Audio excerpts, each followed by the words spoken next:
Let's look at 7.2, try it, number 1A.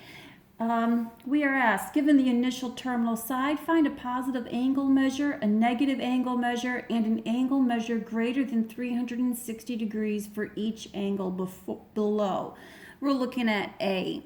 Now, if you notice, this is a straight angle, and we always know straight angle has a measurement of 180 degrees.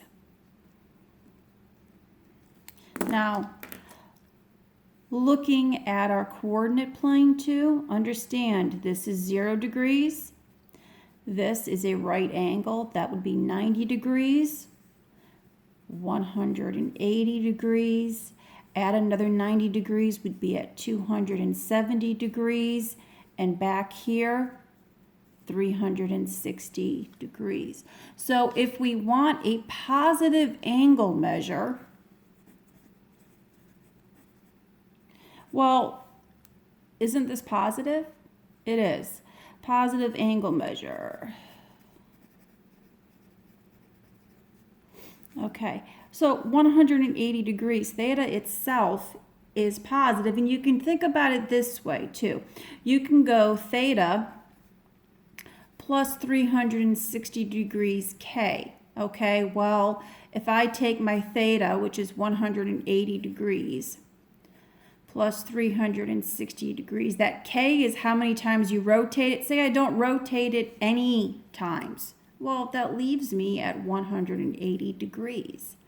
Doing a negative angle,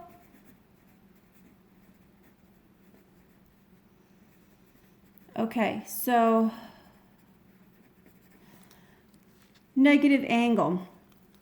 Now to go negative, you'd be moving clockwise on your coordinate plane here.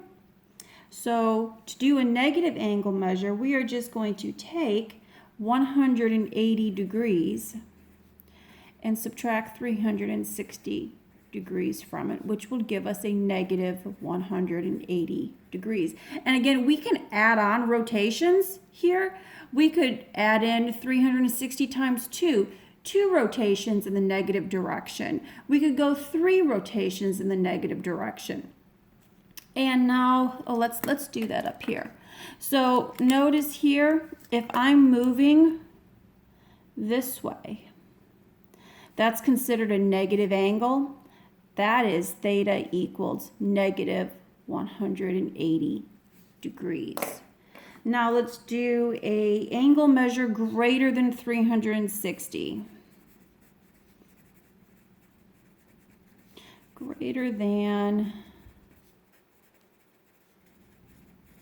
Okay, so again, if we just take theta plus 360 degrees times however many rotations, if we do 1 rotation, that's fine. We'd have 180 degrees plus 360 degrees. 1 rotation is going to get us at 540 degrees. Which this totally answers the question, but let's take it a little bit further. What if we do 2 rotations? 180 degrees plus 360 degrees times 2. Okay, so then that is going to be 180 degrees plus 720 degrees. That gives me 900 degrees. That works as well. That is your angle measurement if you go 2 rotations around. Okay, looking at 1B, we need to determine what theta is. All we are given is we know this angle here between the terminal side of theta and the bottom of your y-axis here is 25 degrees. So let's take a look. We have 0 degrees, 90 degrees, 180 degrees, 270 degrees, and then we're back up at 360 degrees. Okay, so if I just take, let's find theta. Here's 270 degrees. If I take away this 25 degrees, that's going to give me my measurement for theta. So theta is going to be 270 degrees minus 25 degrees, which is 245 degrees. Okay, so now your positive angle measure, well, we already got it. It's 245 degrees. So positive angle measure is 245 degrees. Let's do a negative.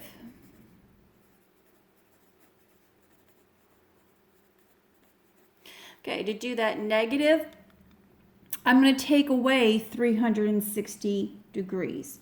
So 245 degrees minus 360 degrees, that is going to give you a negative 115 degrees. And we need an angle measure greater than 360.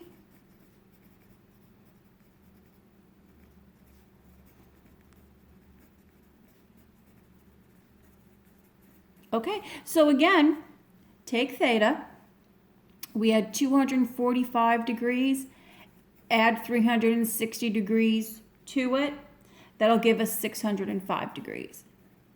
Now again, you could continue doing this. Here you could continue to add 360 degrees to 605 degrees. That's acceptable as well. Add it again, add it again. We can do an infinite amount of rotations around the unit circle. And here, same with your negative angle measure, you could subtract 360 again, and then again, and then again, and do that an infinite amount of times.